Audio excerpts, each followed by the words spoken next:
Hello everyone, welcome to Apti Plus Academy for Civil Services. So this is a video on daily topic-wise news analysis, where the news will be covered from the Hindu as well as from the Indian Express. तो दोनों newspaper से जो important news है उसको cover करेंगे. It will focus upon the topic of the news that would be relevant for your prelims and mains examination. So let's get started. And before I begin, I would like to tell you that we are organizing a mega webinar. So this is to help you out, the people who are preparing for civil services. So we have a speaker, Mr. Nabal Jain. He's an IRTS officer of 2018 batch. So the mega webinar will be conducted on 24th of May, शाम 6 से 7 बजे के बीच में. So the discussion, the theme of the topic would be like things an aspirant should do before preparing to the civil services and how to approach the general studies paper, right?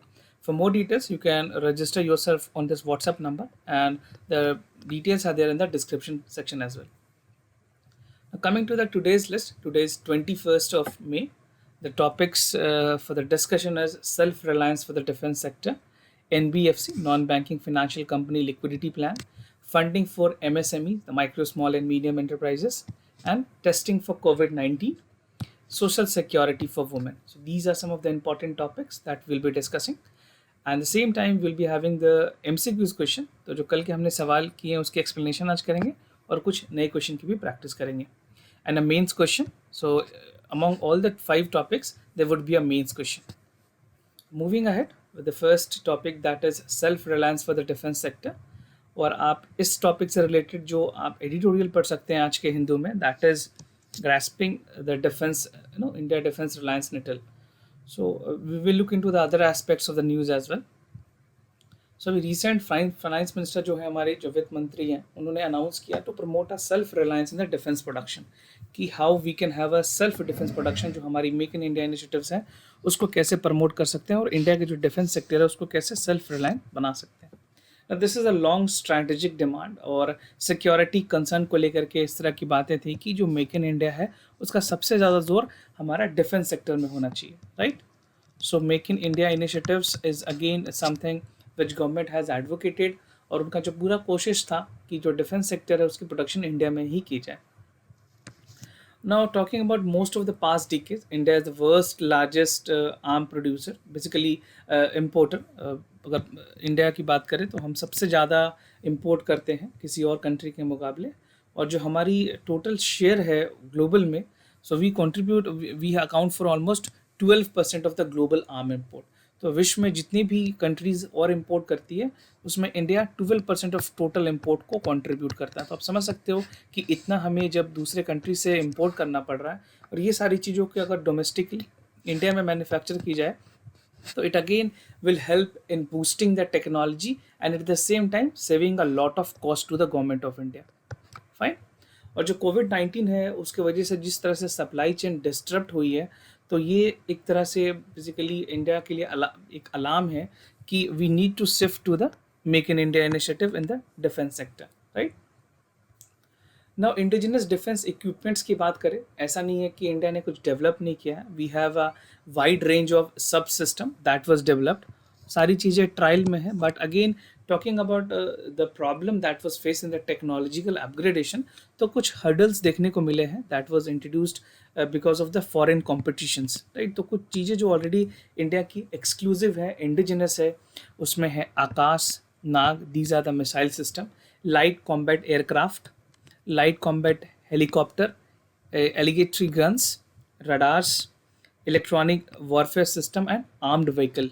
तो जितने भी bullet proof vehicles हैं या जो भी उस तरह के रीजन्स में, Jammu and Kashmir, north east के रीजन्स में, या जहाँ भी बेसिकली ऐसे आर्म्ड व्हीकल चाहिए होते हैं, तो वो खुद ही इंडिया इसको इंडिजिनसली बना रही है. और भी बहुत सारी चीज़ों में we have been working very strongly, but again the other problem is the technical hurdles.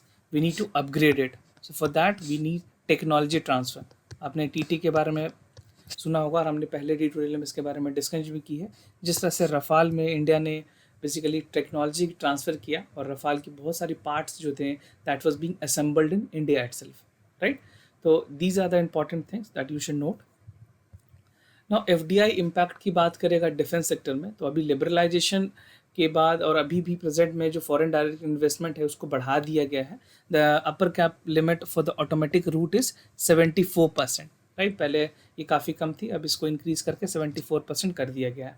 And it should open door for more ventures. जितने भी फॉरेन कंपनीज होंगे वो इंडिया कंपनीज के साथ कोलैबोरेट करके यहाँ पे मैन्युफैक्चरिंग हब बना सकते हैं। But this is to ensure everything would be there in India itself.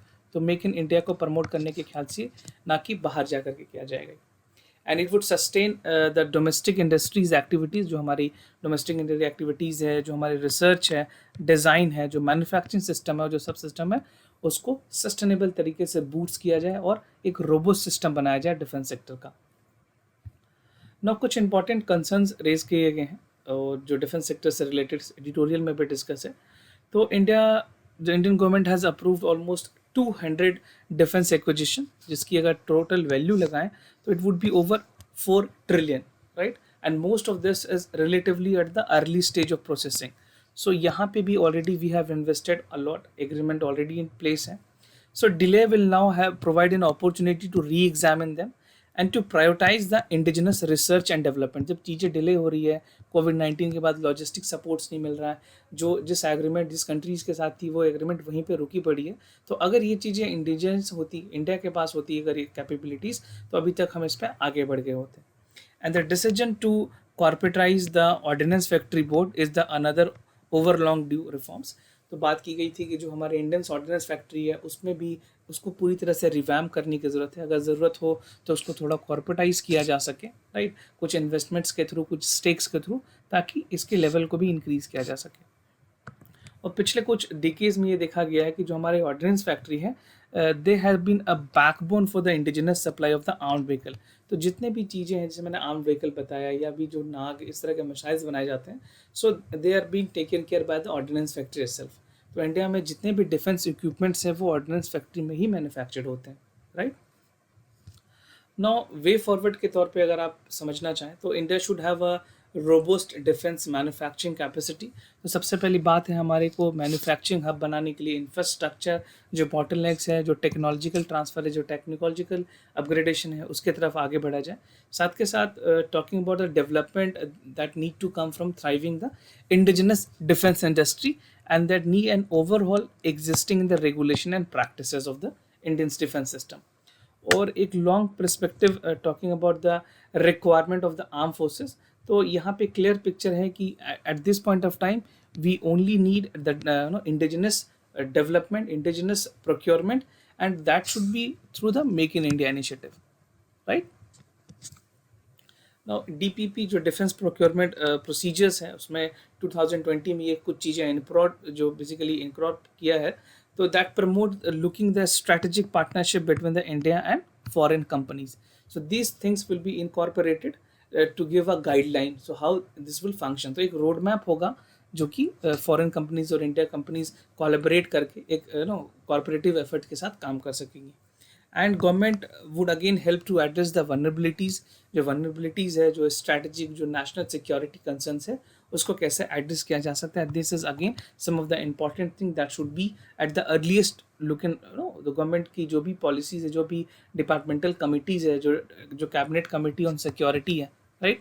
Cabinet committee on security is the other people who take care the important decision. तो इनको यहाँ पे बहुत ज़्यादा काम करने की ज़रूरत पड़ेगी। Now the second topic, that is NBFC liquidity plan।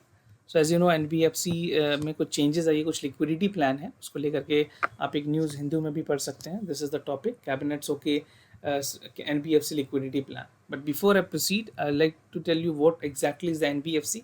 NBFC है क्या, ये आपके लिए समझना काफ़ी ज़रूरी है। This would again be helpful for your prelims examination। देखो NBFC जो है एक कंपनी रजिस्टर्ड है अंडर द कंपनी एक्ट 1956, जो इंगेज होती है बिजनेसेस और लोन एंड एडवांसेस में। जिस तरह अगर आपको एग्जांपल के तौर पे मैं बताऊं, जो बजाज फिनसर्व है या फिर IDFC क्या कैपिटल फर्स्ट है, तो ये सारे NBFCs हैं, राइट, जो लेंड करते हैं, लोन देते हैं। और एक NBFC is a company that has a principal business of receiving deposits under any schemes. और कुछ ये उसके अलावा अगर मैं कुछ रिस्ट्रिक्शंस की बात करूं, तो NBFC can not accept the demand deposit. उनके डिमांड डिपॉजिट लेने की परमिशन नहीं है। And they do not form the part of payment settlement, payment system and settlement system of the RBI, this is regulated by RBI. जितने भी payment system India में वो RBI regulate करती है. And they can not issue cheque and withdraw itself, right. तो NBFC को cheque देने की भी परमिशन नहीं है. So these are some of the important point. UPSC ने ऑलरेडी NBFC पे 2015 में MCQs पूछे हुए हैं, राइट. नाउ सेंट्रल गवर्नमेंट ने अभी कुछ लिक्विडिटी प्लान अप्रूव किया है. जो अमाउंट इन्होंने अप्रूव किया है that is close to 30,000 crore. तो एक स्पेशल लिक्विडिटी होगी जो NBFC के लिए स्पेशल किया जाएगा. Housing finance company aim to improve the cash position for this entities. और एक स्पेशल पर्पस व्हीकल बनाया जाएगा that would be set up under the public sector bank to manage the stressed asset fund.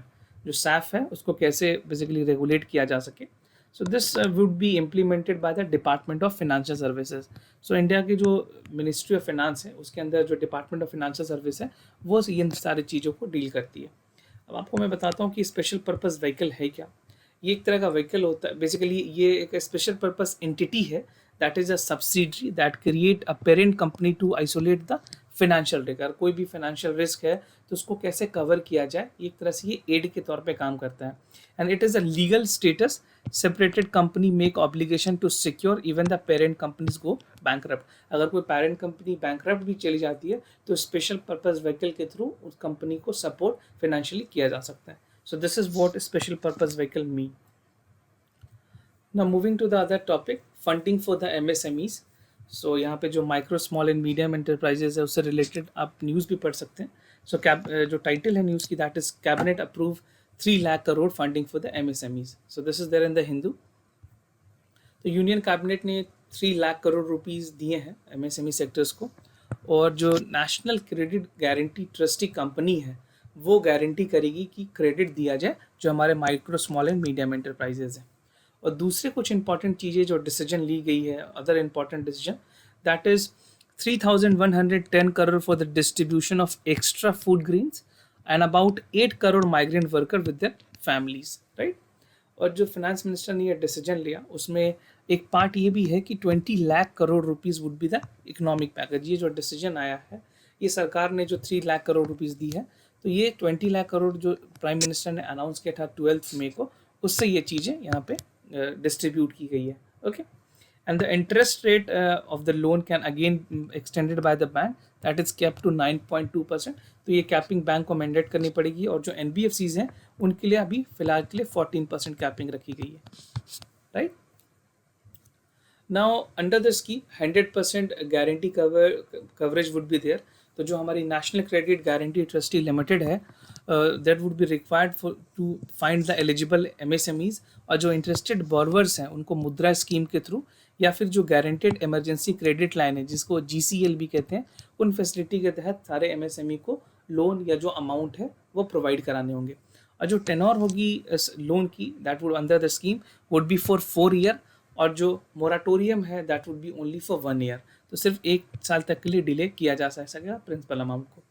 And since the scheme is not directly guaranteed by the government, तो ये चीज़ directly government नहीं इसको guarantee ले रही है, तो आज जो बैंक्स है that still have to achieve a risk visit of 20% as a loan. तो 20% का जो रिस्क कॉर्पस है वो बैंक को लेकर के चलना पड़ेगा बिकॉज पूरे पैसे को no they can not release almost all 100%. So 20% need to be taken care as a risk weight. Now other approve scheme जो सरकार ने की है, तो कैबिनेट ने अप्रूव किया है न्यूली सेंटर स्पॉन्सर्ड स्कीम जिसमें जो माइक्रो फूड प्रोसेसिंग यूनिट्स हैं उनके लिए 10,000 करोड़ रुपए के आसपास रिलीज किए गए हैं. And this expenditure would be share both by the centre and the state government.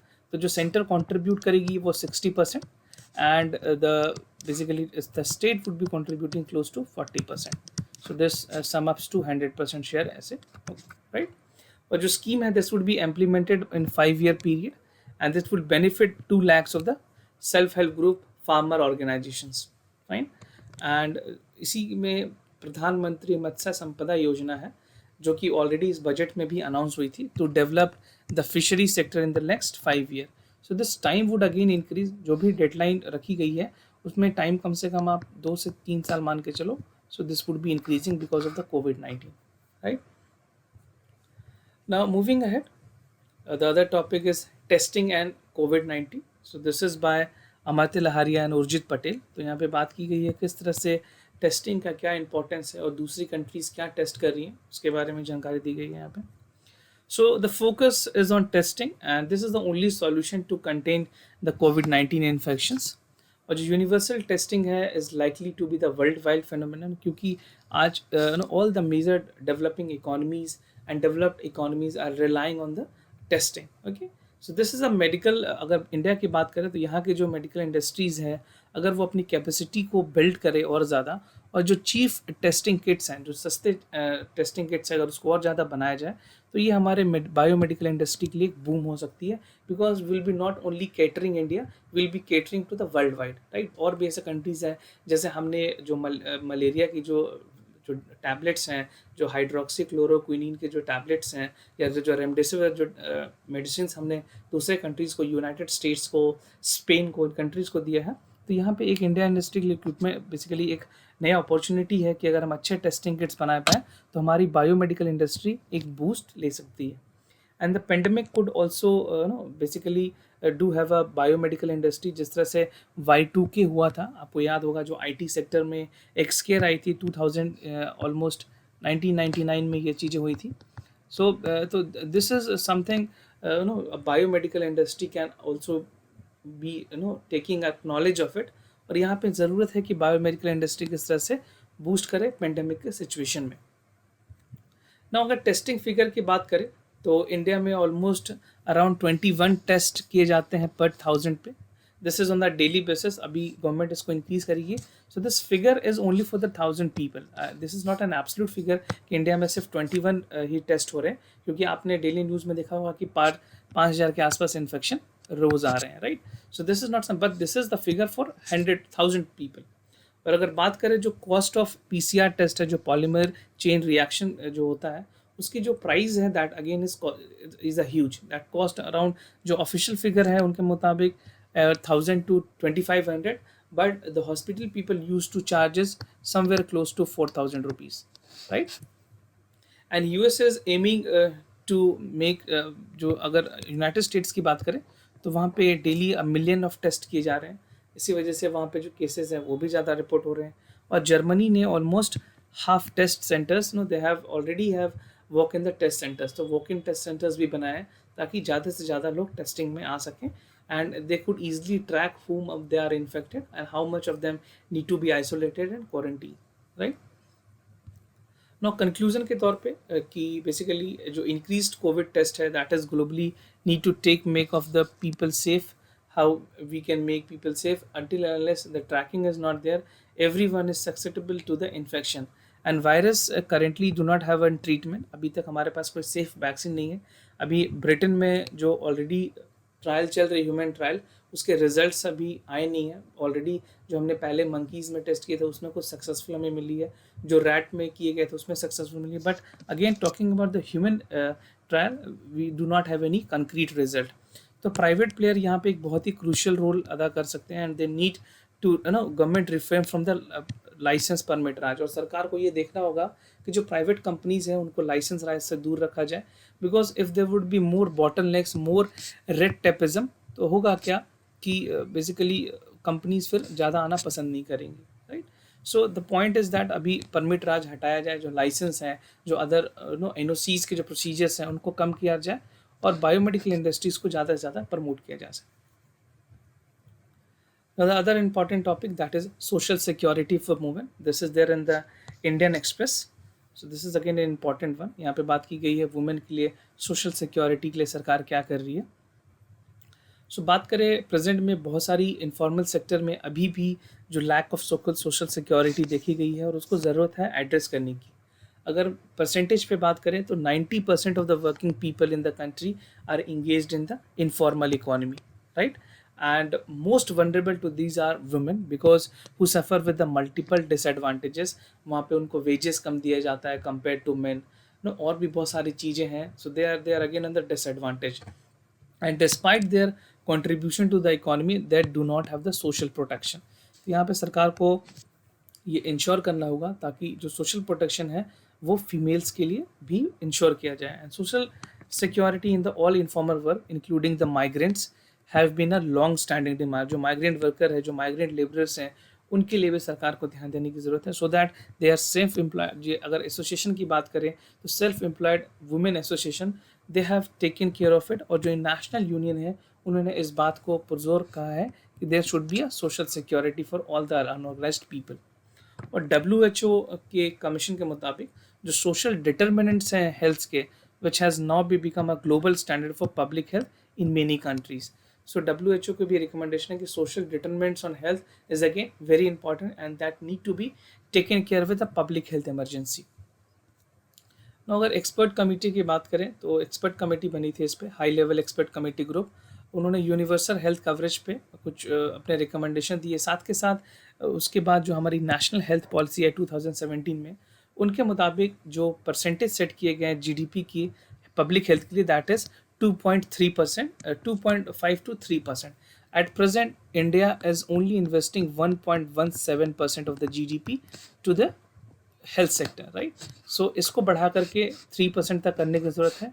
और जो बड़े इकोनॉमीज़ हैं उनके अगर हम देखें, so they are investing close to 4 to 5% of the GDP to the health care sector. So investment in the primary health care is again very important, because जो हमारे फ्रंट लाइन हेल्थ वर्कर हैं, preferably women, they would have to tackle the communicable and non-communicable diseases.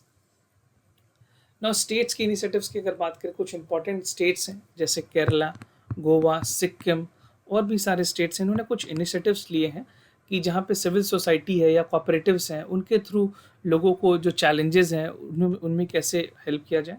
और जो current pandemic है, that has brought a strong public health and decentralisation process to implement the PRIs through active community participation. तो इन states ने PRI के through active participation किया। लोगों को जो अवेयरनेस कैंपेन है वो PRIs के थ्रू भी मुहैया कराया गया। कम्युनिटी पार्टिसिपेशन पे जोर दिया गया है। Community with proper social distancing, only the important worker related to the health care sector has been asked to give the correct information to the people residing in the village and panchayat areas. Now कुछ way forward इस पे, investing them in their capacity building would be again a greater task. कि basically जो women's हैं, जो workers हैं, जो front line health worker हैं, उनकी कैपेसिटी बिल्डिंग को कैसे इंक्रीज़ किया जा सकता है। उसके बाद फेयर एंड रेमुनरेशन, जो फेयर वेजेस हैं वो उनको इंश्योर किया जाए, so that there is no capping on their wages. And universal child care is also essential to be implemented, because कई ऐसे महिलाएं हैं जिनके बच्चे को क्रंच की ज़रूरत है, so they need crunch to work. So these things, the basic amenities need to be there at the workplace. This has to be ensured by the government and the private player who are acquiring the female health worker, right? Now आज के mains question, जो topic है आज के mains question की, that is related to the defence sector. तो आपको बताना है, explain the need to augment the make in India initiatives in the defence sector, right. We already had the discussion. तो जो भी 6 टॉपिक होंगे उससे एक मेंस क्वेश्चन आपको दिए जाएंगे। So what you can do, you can send your copy, your answer in the WhatsApp number in the PDF format, right? Now coming to the MCQs, start करने से पहले कल के जो आंसर्स हैं, so जो फर्स्ट क्वेश्चन का answer है that is 1. So question number 1 we have answer A.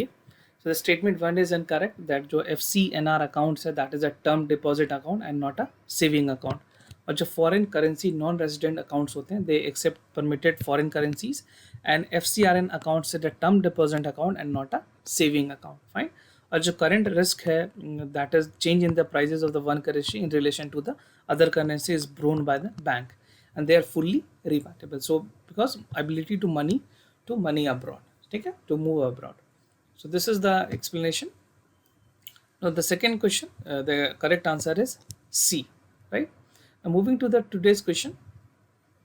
So the first question is from Indian Polity. The all doubts and dispute arising from the connection with elections to the president shall be inquired and decided by Speaker of the Lok Sabha, Chairman of the Rajya Sabha, Supreme Court, and a special parliamentary committee on the Lok Sabha, right? So whatever you feel is the correct answer, you can let us know in the comments down below. And the second question is from the geography. Which of the following is the source of information for the interior of the earth? That is gravitation, magnetism field, seismic activity and volcanic eruptions. तो आप हमें अपने जो correct answer है वो बता सकते हैं. 1, 2 and 3, 2, 3 and 4, 1, 2, 3 and 4 and 3 and 4. So you can let us know your answer in ABCD, which among the following is correct answer. तो अपने आंसर हमें कमेंट सेक्शन में ज़रूर बताएं. So this was the today's question for the day. And do not forget to like this video, subscribe our Apti Plus Academy for Civil Services, and you can also log into our Telegram channel for more important PDFs and quizzes. And I sincerely thank you for listening to this video. If you have any other concern, do let us know. We'll be more than happy to assist you. For time being, I'm signing off. Wish you all the best. Stay home, stay safe. Thank you.